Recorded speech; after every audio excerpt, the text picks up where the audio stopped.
Hello students. Today we begin with chapter 5, that is integration. Now in this lecture I am going to introduce this concept to you. In the beginning we are going to go very slowly since it is a new concept. Do listen carefully to the lecture.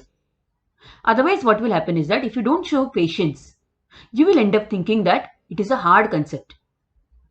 It is nothing hard, it is quite easy. If you have understood differentiation properly, of course you will be understanding integration also in a proper manner. So listen till the end of the lecture. Suppose we were asked, what is the derivative of x square? The answer would come immediately that the derivative of x square is 2x, isn't it? Similarly, what is the derivative of x cube?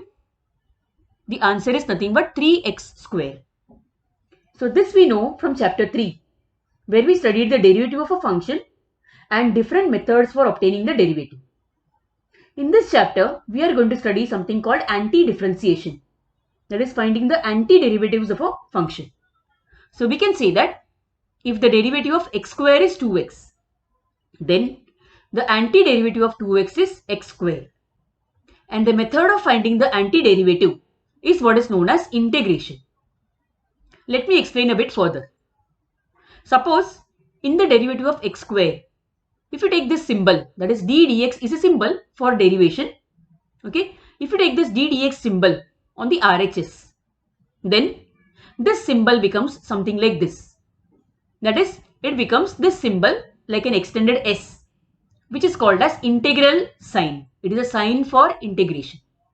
So we can write that x square is equal to integral of 2x dx.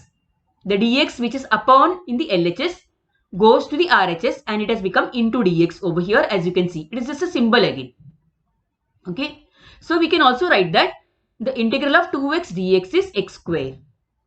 So that is how we find the integral of a function. It is something like the answer is given and you find the question for it. Similarly, in the next derivative also, if you take the ddx sign from x cube and put it near 3x square, then it becomes like this. That is, the integral of 3x square dx becomes equal to x cube. So as you can see, integration is the reverse process of differentiation. Or we can say that, in other words, integration is the opposite of differentiation.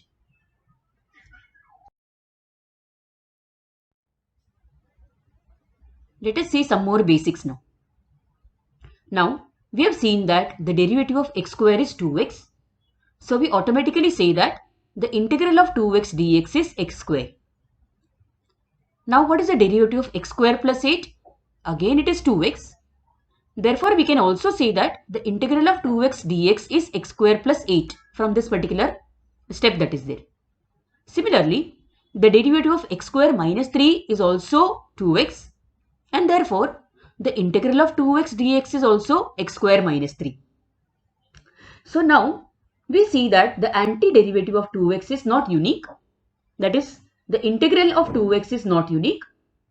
Each of these integrals differs from the rest of them by a constant term, isn't it?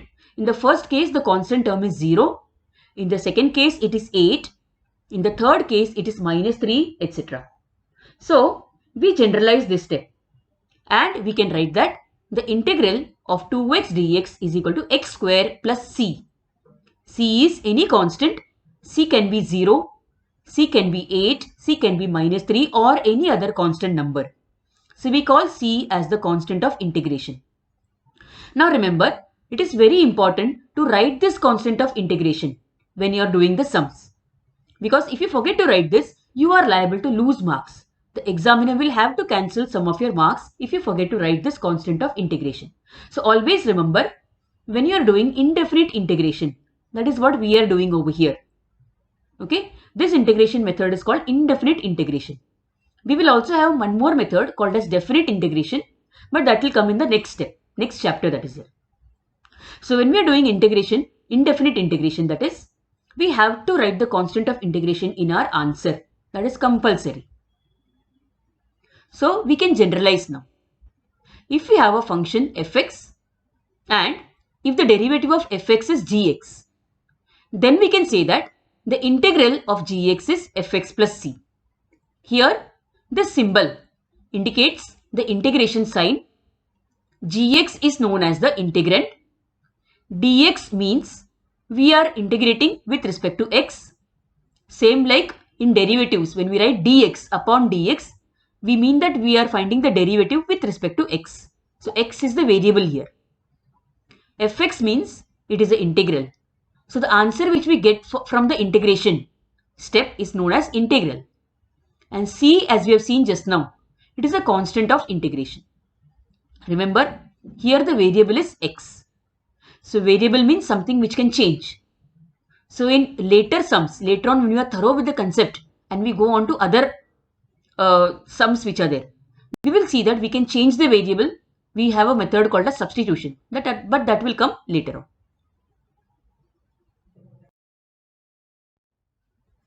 Let us see the integrals of some standard functions. You are going to remember them as formulae here. Now the method which has been used is that we have found the derivative of certain functions. And from the answer which we get in the derivative, we arrive at the corresponding integrals. Just see how it is done. The derivative of x raised to n plus 1 upon n plus 1. Now in this case, 1 upon n plus 1 being a constant is kept as it is. What is the ddx of x raised to n plus 1? We use the formula for x raised to n, which is n into x raised to n minus 1. So here we get n plus 1 into x raised to n plus 1 minus 1. N plus 1 gets cancelled. Plus 1 and minus 1 becomes 0. Therefore, you get x raised to n. So the derivative of x raised to n plus 1 upon n plus 1 is x raised to n. So correspondingly, we say that the integral of x raised to n becomes x raised to n plus 1 upon n plus 1 plus c. As an example, suppose we want to find the integral of x cube. So we write it as x raised to 3 plus 1 upon 3 plus 1 plus c. So this becomes the answer. In the same way, you can work out these questions in your mind and see. The second formula, the derivative of log x is 1 upon x. Therefore, correspondingly, we can say the integral of 1 upon x is log x plus c. Remember this formula, it's a very important one. You are going to use it countless number of times in the sums. The third one, the derivative of this term, that is a raised to x upon log a. Now 1 upon log a being a constant is kept as it is. A raised to x, we know that the derivative of a raised to x is a raised to x into log a. Now the log a gets cancelled and thus the answer becomes a raised to x. So correspondingly, we can say that the integral of a raised to x is a raised to x upon log a plus c. The next one, this is very easy to remember. The derivative of e raised to x is e raised to x itself. And therefore, the integral of e raised to x is again e raised to x plus c. So this would be the easiest one to remember. Now, one more additional formula which you can keep in mind. It has been derived from the first formula itself. What is the derivative of x? We know that the derivative of x is 1, a constant. So what is the integral of 1? We say that the integral of 1 is x plus c. Okay. Here it is very easy to get confused and make mistakes because countless number of times when we were doing derivatives, we have always written that the derivative of a constant is 0. But here you have to make a bit of effort. And remember that the integral of a constant is not 0, it is x plus c. Okay, so remember this properly. Similarly, the derivative of any other constant, say 2. Sorry, the integral of any other constant, say 2, it becomes 2x plus c. So these 5 are the basic fundamental formulae which you are going to remember. Learn it by heart, like I told you before also. Learn it by heart and give it to your parents. Give it up to your parents. Let them take your lesson this way.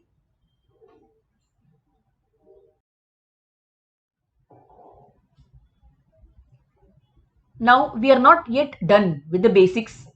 Something more which you have to know. Say the first formula. Integral of x raised to n becomes x raised to n plus 1 upon n plus 1 plus c. But then suppose instead of x raised to n, we have a very similar term, that is ax plus b the whole raised to n. Then what is the integral of this particular function? It becomes ax plus b raised to n plus 1 upon a into n plus 1 plus c. That means the constant term ax, a is a constant here, the constant term in the integral is divided. How in the derivative we multiply the constant term by chain rule? That way, in the same way, in integration, we divide the constant term. For example, if we are asked to find the integral of 2x plus 5 the whole cube, we can write it as 2x plus 5 raised to 3 plus 1 upon 3 plus 1, the first formula. It is not x but it is 2x, isn't it? So, we also divide by 2 as it is shown over here. So thus we get the answer as 2x plus 5 raised to 4 upon 4 into 2, or the same term upon 8. So as you can see, it is the opposite of finding the derivative. In the derivative, we multiply by the constant. Isn't it? 2x plus 5 raised to 4 would have become 2x plus 5, that is 4 into 2x plus 5 cube into 2. Here we are dividing by 2 and also adding n plus 1 we are doing instead of n minus 1. Think about it properly. The next one, if we have 1 upon x dx, the integral of that term is log x plus c. But what about this term? If it is 1 upon ax plus b dx, then it becomes log ax plus b upon a plus c. Again, as you can see, whichever constant that x is multiplied with, it is divided in the integral. So, for example, 1 upon 5x minus 8. The integral of that becomes log mod of 5x minus 8 upon 5 plus c. It is important to write it in the mod sign. The log is usually written in the mod sign. The next one, integral of a raised to x is a raised to x upon log a. Just now we saw it. But what about this term? Suppose it is a raised to px plus q and not a raised to only x, but it is px plus q.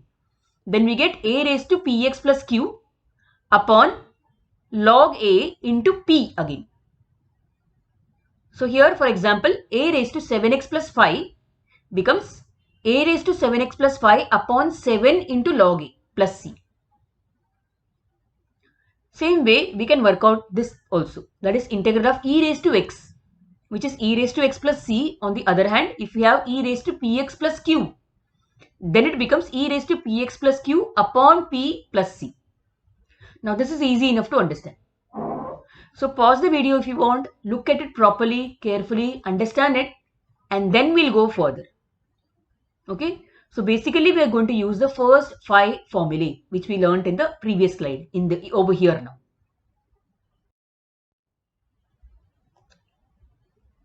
We begin with exercise 5.1. Here the second sum. See, we'll do the first sum later, but I'm beginning with the second sum over here so that this sum looks easier. It is easier indeed. Okay, so that at least the basics will get it proper in the mind. Now in the second sum, they have given integral of 1 plus x square upon 2 factorial. Now the factorial sign you can cancel, it's a mistake, a misprint. So it is 1 plus x square upon 2, like here. We have to find the integral of this particular function. So what we do is, by the rules of integration, we can separate the integrals like this. That is, it can become integral of 1 dx plus integral of x dx plus integral of x square upon 2 dx. Just now we saw that the integral of 1 is x. So the answer here comes out as x. And what about the integral of x dx? It becomes x raised to 1 plus 1. See, the power of x is 1 in the second term. So we get x raised to 1 plus 1 upon 1 plus 1. Plus, again, upon 2 is a constant. We keep it as it is. X square becomes x raised to 2 plus 1. We also do upon 2 plus 1. And we write it as plus c. That plus c term, as I told you, you have to write it down properly. So this becomes x plus x square upon 2 plus x cube upon 2 into 3. The answer becomes this way. Study it properly. We go to the third sum. The third sum is you have to find the integral of this term. That is 3x cube minus 2 root x upon x. Now remember, in integration, unlike derivatives, there is no formula for u upon v. Okay, if you were given derivatives here, we would have found it using the method u upon v or the quotient rule. But here there is no quotient rule as of now, isn't it? So we simplify it this way. We separate out the integrals. We write it as 3x cube upon x. The first term, integral of 3x cube upon x dx, minus the second term becomes 2 root x upon x dx. So we can write it as 3x square because x gets cancelled in the first term, as you can see. So we get integral of 3x square dx minus integral of 2 into root x can be written as x raised to half. And when we bring the x in the denominator up in the numerator, it becomes x raised to minus 1. So when two same numbers are multiplied, their powers are added, isn't it? So the powers of x are added together, that is half minus 1. And so we get this particular integral, that is integral of 3x square minus integral of 2x raised to minus half. Now in both the places, we can apply the first formula, which is x raised to n formula, which is x raised to n plus 1 upon n plus 1. So here we get the first term, 3 into x raised to 2 plus 1 upon 2 plus 1 minus 2x raised to minus half plus 1 again upon minus half plus 1 plus c. Therefore, we get 3x cube upon 3 minus 2x raised to half because 1 minus half is half upon half. Simplifying it further, cancelling the 3 etc. We get x cube minus, in the second term half is taken to the numerator, so it becomes 2. So the answer becomes 4. X raised to half can be written as root x once again. So thus we get our answer here.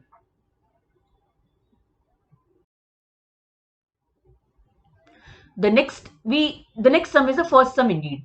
We begin with the first sum. Evaluate integral of minus 2 upon root 5x minus 4 minus root of 5x minus 2 dx. Again, I want to remind you, there is no rule for u upon v in integration. Similarly, there is no particular formula for root x, unlike in derivatives where we do have a formula, isn't it? So here we simplify it like this. That is, we multiply the numerator and the denominator by the conjugate of the denominator. Now the conjugate of root of 5x minus 4 minus root of 5x minus 2 is root of 5x minus 4 plus root of 5x minus 2. So we multiply and divide the numerator and denominator with that particular term. And then in the next step, see, in the numerator the term remains same, but in the denominator, as you can see, the formula is a plus b into a minus b, which is a square minus b square. That is root of 5x minus 4 the whole square minus root of 5x minus 2 the whole square. And then in the denominator again, the root sign goes away. So we get 5x minus 4 minus, because of the minus sign, 5x plus 2 it becomes. Okay. Now 5x and minus 5x we can cancel out because it becomes 0. Minus 4 plus 2 is minus 2. Thus we get this term now. The minus 2 gets cancelled from numerator and denominator. Finally, our integral becomes this way. Okay. Then after that, as I told you, root sign, we cannot find the integration of a root sign. So we convert the root sign into power. That means it becomes this way. The integral of 5x minus 4 raised to half, root becomes raised to half, plus the integral of 5x minus 2 raised to half. We use the formula for x raised to n. As I showed you in the previous slide, it is not exactly x, it is 5x minus 4, isn't it? And 5x minus 2. So the answer comes out like this. That is, the first term becomes 5x minus 4 raised to half plus 1, x raised to n plus 1 upon n plus 1, that is half plus 1 once again. Since we have 5x minus 4 and not x, we also divide with 5 over here. So 5x ka 5 gets divided over here. Thus we get the first term. In the same manner we get the second term, you can just observe it. Now half plus 1 is 3 upon 2. So we get 5x minus 4 raised to 3 upon 2 upon 3 upon 2 into 5. And the second term also similarly. Thus it becomes, now 3 upon 2 into 5 is 15 upon 2. 15 upon 2 comes to the numerator, it becomes its reciprocal, that is 2 upon 15. The 2 upon 15 is common to both the terms if you observe. So thus our answer becomes, we take 2 upon 15 common and write whatever is remaining in the bracket. So this becomes our answer then. The next sum is evaluate 3x square minus 5 the whole square dx. You have to find the integral of this particular term. So what we do here is that we expand the brackets by using the formula a minus b the whole square. So we get 9x raised to 4 minus 30x square plus 25. We separate out the integrals. Now you know how to do this sum, isn't it? In each place you use the formula x raised to n. And for the last term, which is a constant term, the integral of a constant term becomes x. Okay, so 25 becomes 25x in the answer. So accordingly, you can complete the sum and check whether you're getting the correct answer or what. Now these are some more sums which I have given you as an assignment. Just practice it and see. These are easy sums using the same basic formulae. Practice and see if you're getting the concept or what. If you face any difficulties, you can always contact me. Now I don't want to overcrowd your brain with too many facts. So we stop the lecture here. The exercise is not yet over. We will continue the exercise in the next lecture. Keep safe, keep practicing. Do like and subscribe the channel. Till we meet the next time. Bye students.